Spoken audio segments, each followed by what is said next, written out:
Joining us now for the first time ever on the Sports Stove podcast, Coretta Brown, assistant basketball coach with EKU women's team. Coach Brown, thank you so much for being with us. Oh, Vince, thanks for having me. Pleasure's all mine. Well, 100%. And I hate I haven't had you on before. It seems like I've talked with multiple people who have told me, you've got to talk to Coach Brown. So I said, I got to do it. So it better be a good interview because no, I'm I, just kidding. I know, no pressure, right? No pressure. No pressure at all. I want to start though talking about the girls team this year. It's a fun team, a good start overall to the ASUN conference, 3-2 in the conference so far. And you got some new girls on the team that are putting up a whole bunch of points. So let's start with that because coming into a new program is not an easy thing to do. So how impressed have you been with the transfers, especially that have come in and contributed so much to start the season? Yeah, very impressed. I kind of think this is what Coach Todd envisioned when he saw out, the transfers coming in. I mean, they come with experience. They've all played on the Division One collegiate experience for multiple years. And so I'm not really surprised by what we're seeing. I know some of the fans are like, ooh, but, to me, it's kind of like this is why we brought them here. So it's really fun to see.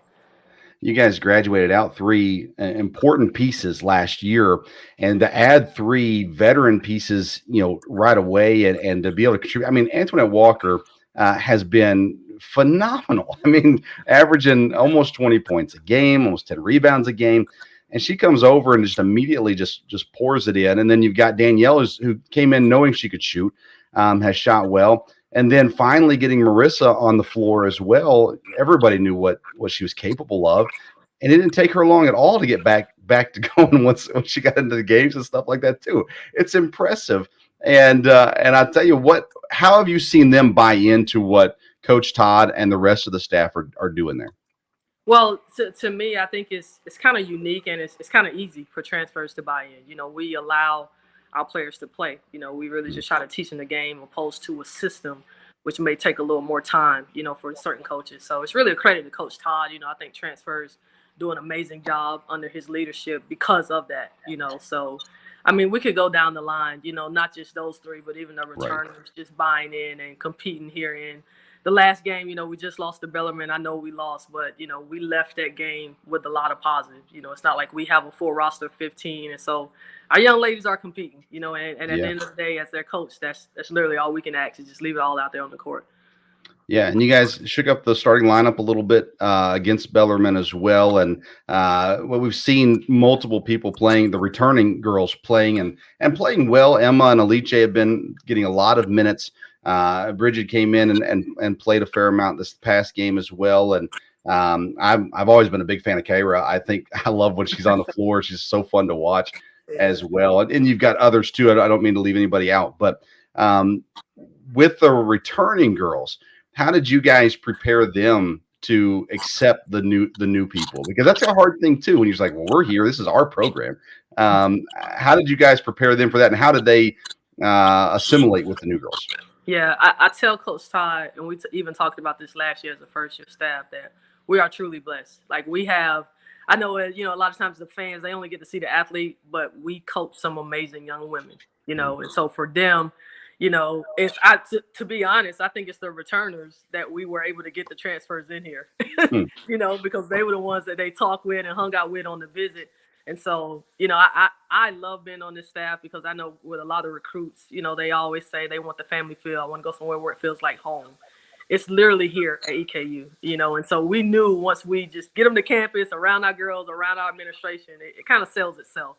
And so, I'm very pleased with our returners, and they work their behinds off this summer, and they buy in. I Yeah, mean, Bridget Fox started last game, hasn't yeah, been playing, but they stay ready. Abby Morton, who probably hasn't even played the last 3 games. She's constantly looking to do extra and watching film.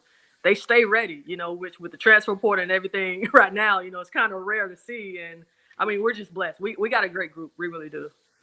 it's not just a great group; it is a fun group to watch. And I try to tell people. And I started coaching this year, high school boys, and so I haven't been able to make as many games this year. But I've been trying to tell people, like, I know the guys team has the fun motto, and there's a lot there, and it is exciting basketball to watch. The girls team is so much fun to watch. And I try to tell everybody I can, you need to get out there to the games. Like it's a really, and I tell my guys that I coach, I was like, go watch the girls' games. As you can learn so much from how these girls play by seeing what they do. Like you can't just watch the guys' games. You got to watch these girls too because they're fundamentally sound. They move the ball, they shoot well, they defend well. It's a fun brand of basketball, and Coach Todd obviously is a big part of that. But to be a part of it, you are a part of it. So to be a part of it and the support, it seems like you guys get a lot of support from the university and everything like that as well. So what does it mean to be a part of a program that has the backing of the top tier people in the university? Absolutely. It takes a village. Mm. I mean, obviously they hired Coach Todd to do a job. He hired us to do a job. And I mean, from me to Coach Abby to Veronica, you can look at everybody, we want to win. We're coaches, we want to win. And it takes the backing, our administration, they back us. Our young ladies, we travel well, we stay in nice places, we eat well, they get the full Division I experience, from the president of the university at our games, supporting our young ladies. So again, it's back to that family that I talked about. It's not just within the women's basketball program, but it spills into the entire athletic department where they're going to get that support. And then it spills into the entire support of the university, whether it's the president or professors or whatever. It's really fun to see, and if you're a student athlete, I'm like, if I went to Carolina, like EKU's not so bad, because at the end of the day, a student athlete, that's what you want. You want to play your sport and have fun. And then you want to feel that support and you want to feel that love from the fans. And, I think our young ladies feel that day in, day out. And you guys come in with Coach Todd. What was your relationship with Coach Todd before you got hired on? I did not know the guy, believe it or Okay. not. He actually called me and he expressed to me that he had a position open and I had came highly recommended from some folks and we just started there, and obviously, I mean, me being a vet in the game, I did my research and I absolutely heard nothing but great things about him, in which since I've been working with him, it's been true. Yeah. Yeah. True, yeah.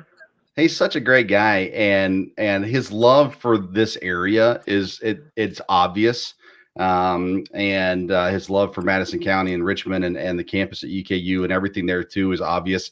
And I just love watching him coach because he's passionate, but he's not loud. Yeah. So it's almost like it's that perfect balance, because he has his passion, I have my passion. His passion is silent. My passion is very, very loud. So it's like the perfect balance. He's calm, and then I'll just turn up from time to time. It's a well-balanced scale. I've asked some of the girls, I was like, can you even hear him on the court? Because I feel like he's over there doing this, but I still can't hear him saying anything. But they said, yeah, we figured it out. We can hear him. And then they have mentioned that you help sometimes with that too. If they need to hear something, they've got some assistants that can help get that vocalized as well. Oh, yeah. And Tanner, our GA, he's been awesome about it too. Tanner his voice carries. So yeah, we kind of listen for what Coach Todd say, and then we kind of emphasize it a little more. You have an incredible history coming through in college at North Carolina. You were well known as a shooter in North Carolina. Do you still hold the 3-point record at UNC? I believe so. I couldn't tell you. I'm so focused on trying to win some conference games. Yeah. I think I do. I don't know. I'm hoping somebody passed me. That record's been there way too long. And then you got drafted into the WNBA, played for 3 years. And I wanted to ask you this. So I grew up in Tennessee. And when I was a kid, I didn't know Tennessee had a men's team. All you heard about was Coach Pat Summitt and the girls over there, Lady Vols. And so Tamika Catchings was like a person that I looked up to. We were about the same age, but you played with her. She's obviously a Hall of Fame player and has gone on to do other things as well.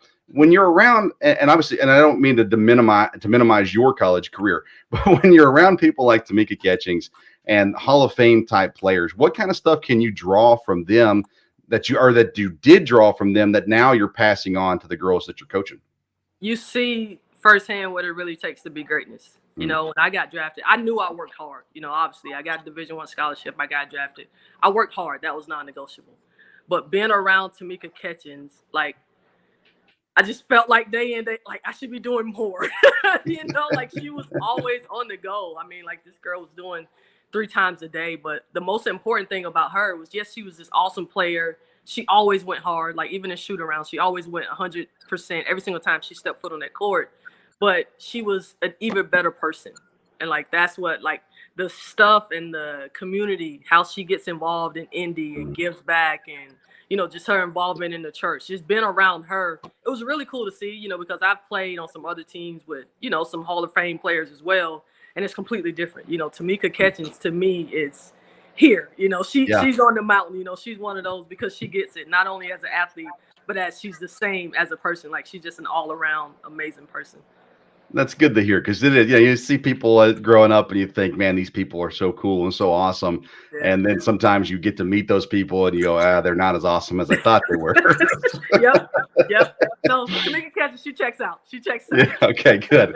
Good. And again, that experience that you have. So you have girls on your team now that I'm sure have aspirations for continuing to play when they're done here. So what kind of things do you encourage them, on top of just work hard? What kind of things do you encourage them to do to say, hey, if you really want to reach this goal, here's what needs to be done? Yeah, well, I pride myself on being a very real and a very honest coach. Obviously, I have played at that level. I still know a lot of GMs and assistant coaches on that level. And so, I know, quite frankly, I know what they're looking for.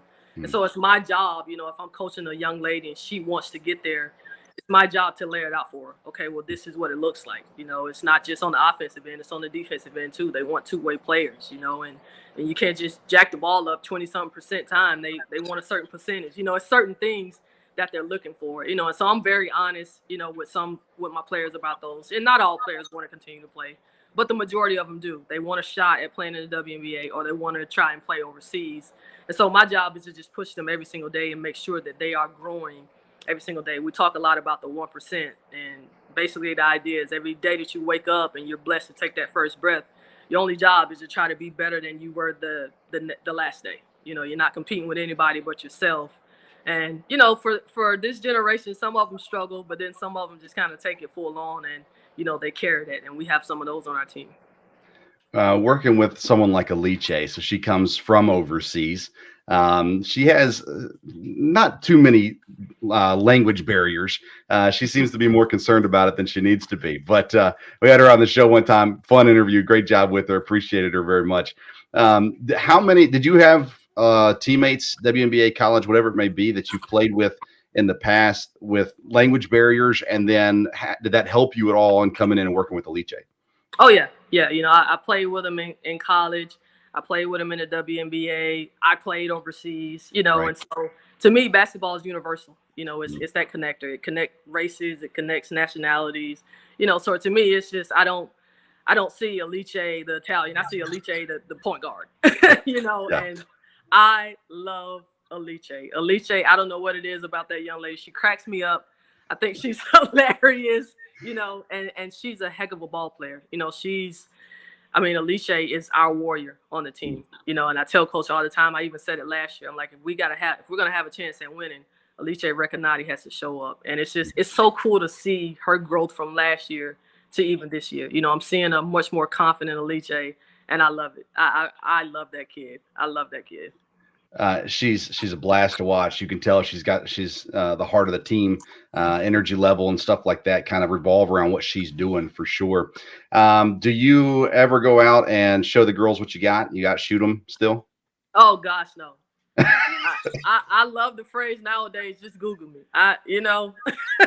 Been there, done that, and to be honest, when I was younger in my 20s, even in my 30s, I would get out there from time to time, but I've learned now I am a 100% coach. The most I'll do is a walkthrough. That's about it. Other than that, I'm trying to teach you and give you the tools to do what I did. I am not trying to prove it. No, thank you. Coach, one of the other things that I've heard about you and seen about you is your faith as well. I'm a pastor in Richmond, and faith is obviously very important in my life. And I wanted to kind of get an idea of how, as a coach, you're able to use your faith, because there are some limitations, what you're allowed to do and not allowed to do, and those kinds of things as well. So how does someone, if people of faith are listening to us, that we can still be active, and how are you able to be active and impacting, especially the girls that you're with almost every day? But also, of course, there's community and church and all these other things too, but in a daily work environment, stuff like that, how are you able to use your faith? You just be the hands and feet of Jesus. Hmm. Simple. That's the way I look at it. I look at it as if these young ladies, if they never step foot in the church or if they never open their Bible, and I'm the only example of Christ that they see or that they encounter, would they want to run to him or would they want to run away from him? Mm-hmm. And so I try to keep that in mind daily. Some days are easier than others. I'm coaching young adults at the end of the day. Yeah. But the one word for me, coaching is my ministry, and the one word that was really placed on my heart, this was years ago, back when I was a head coach at Thomas University, was love. Love is the unifier. So regardless of what they're doing, good game, bad game, like my job as the coach is to just love them and meet them where they are and to try to help them through whatever it is that they're going through. Again, just being literally Jesus' hands and feet here, wherever I'm at. Yeah, it's funny, isn't it? Some people think they have to try to cram it down people's throat for them to get it. And the reality is a lot of times it's us just being the example of what and showing them what Christ did in our life versus trying to change them. It's not our job to change them, right? It's God's job to change them. That's literally it. And we can't, Right. he's going to be the one that draws, he just wants us to be his hands and feet, praise, and just be the example. He's going to do the drawing. He's going to do that. Yeah. I love it. I love it. Coach, this has been fun. We have to do it again sometime. I'm planning on being out there Thursday. You guys, next game up is Thursday against Jacksonville, 7:00 tip-off. I'm hoping to be there. I got practice that night, but I'm hoping to come over as soon as practice is done and cheer you guys on and encourage everyone else to come out as well. Coach, I want to close with this. One of our sponsors is Mad Mushroom Pizza. They're right across the street from campus. Wonderful pizza. If you're ordering a pizza, what's your go-to topping? What do you got to have on a pizza? It's everything supreme. It's either supreme or meat lovers. I got to have it all on there. That's easy. That's an easy one. Put it all on there. Everything you got in the kitchen, put it on the pizza. There you go. We've covered it all. We've covered EKU basketball. We covered Tamika Catchings, faith, and pizza. We got it all covered in this interview today. Nice. Coach Coretta Brown, again, we're glad to have you in Richmond. We're glad that you're a part of EKU basketball. We're looking forward to what's ahead this season. Good luck as the season continues, and thank you so much for spending some time with us. Oh, thank you for having me. Hope to see everybody on Thursday. Yes, ma'am.